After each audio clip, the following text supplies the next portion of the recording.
I truly believe that the beginning can be a direct reflection of what's going to happen in the future.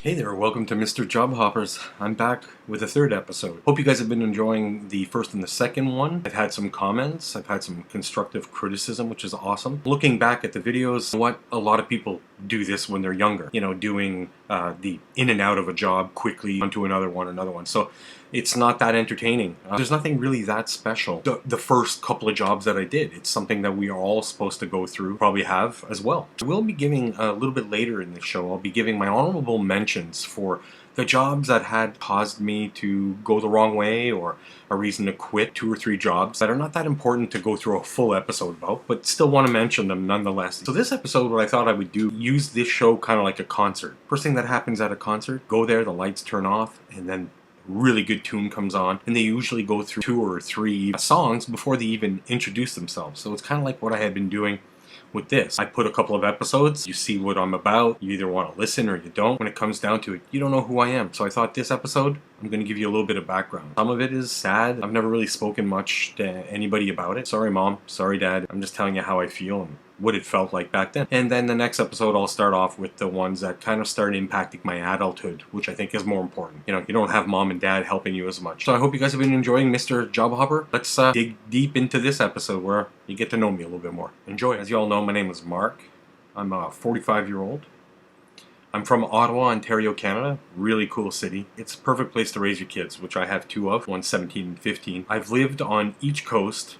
Practically, I lived in Fredericton, New Brunswick, as well as Richmond, BC, Vancouver. Grandparents-wise, I think is where I want to start. I didn't know my grandfathers all that well, real personally, but I know that on my mom's side, was a great man, went to war, did a bunch of things, crazy, fun. With me, I didn't get to talk to him much, but I hear nothing but good things about his work ethic. He was a hard worker. You know, pretty much ended his life as a superintendent, a luxury building here in Ottawa, and worked hard, always busy, never around when I was there to see him. And then if you flip it on the other side, father's side, his name was Arthur. I knew him a little bit more than my mom's dad. We talked a bit more, felt more connected to him in the sense that his work ethic was different than the rest.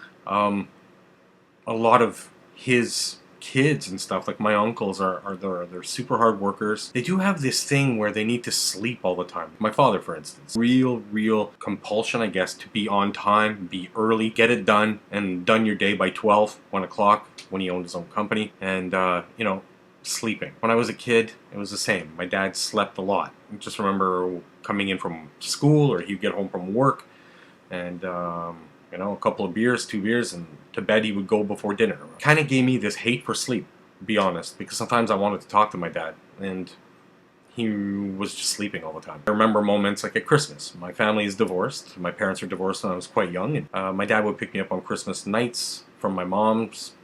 You know, I'm out having a good time with my family, my cousins on my mom's side, my stepfather's side, having a good time, and then at 8 p.m. my dad would pick me up because, you know, legal, courts, all that stuff. His time, her time, the whole back and forth thing. And so he'd come pick me up at 8 p.m., bring me home, he'd go to sleep. Took away all the good, fun parts. So so that happened a lot growing up. I don't remember very much before I was the age of 6, 7. Things start clearing up. I lived with different families, people taking care of me, good people, from what I can tell. No matter what, like, I know when my mom watches this and my dad watches this, they'll be mad at me, but comes down to I'm an adult now, and the feelings I felt then are coming out. I'm disappointed. I'm disappointed at what they did.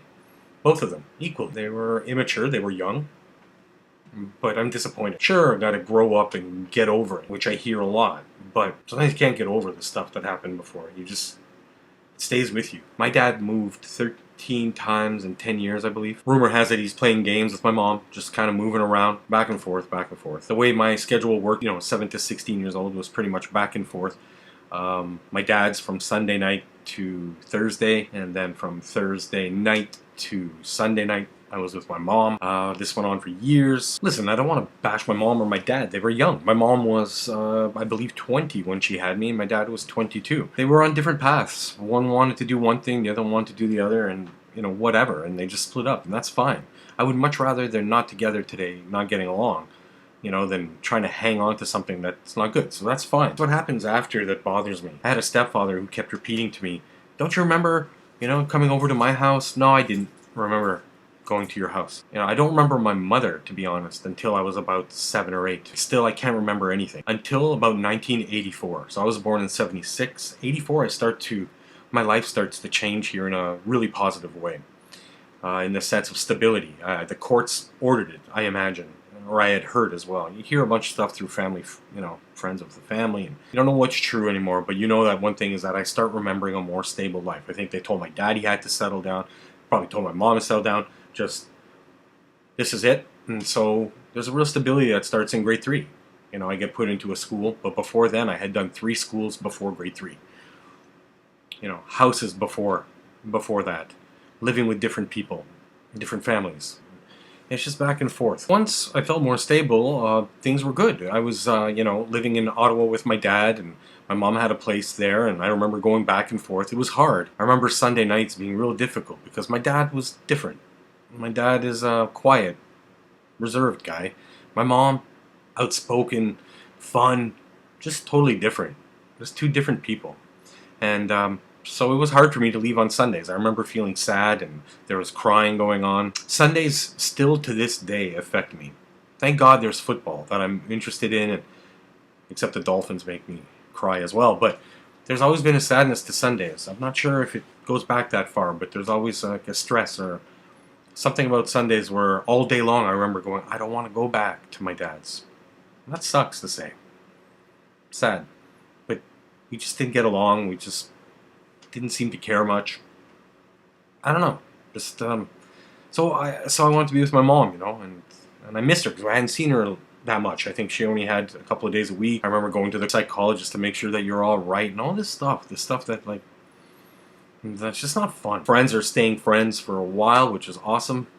I met a lot of people, like I mentioned, Annie, and there's my friend Gus, and that are still friends today. And there was a stability there that was awesome. Nothing really bad to say there, except the worst thing was the back and forth. And then at one point, I think in '87, my mom decided to move out of town. So now they were out of town in this little place called Embrun, Ontario, and it was small then. Nothing was going on. And so it was real hard to be, you know, what is it, 76 to 86. So I was 11 years old, and with not many people to play with on weekends. So now you've got this juxtaposition between, like, okay, I don't want to be in with my dad, but now it's getting boring out there, and like, you know, you're about to be a teenager. And so it was rough, man. It was rough being up there now. I wanted to be with my mom, but it was nothing to do out there, and slowly people started moving in the neighborhood, and met a couple of friends, and things became okay, but it was hard.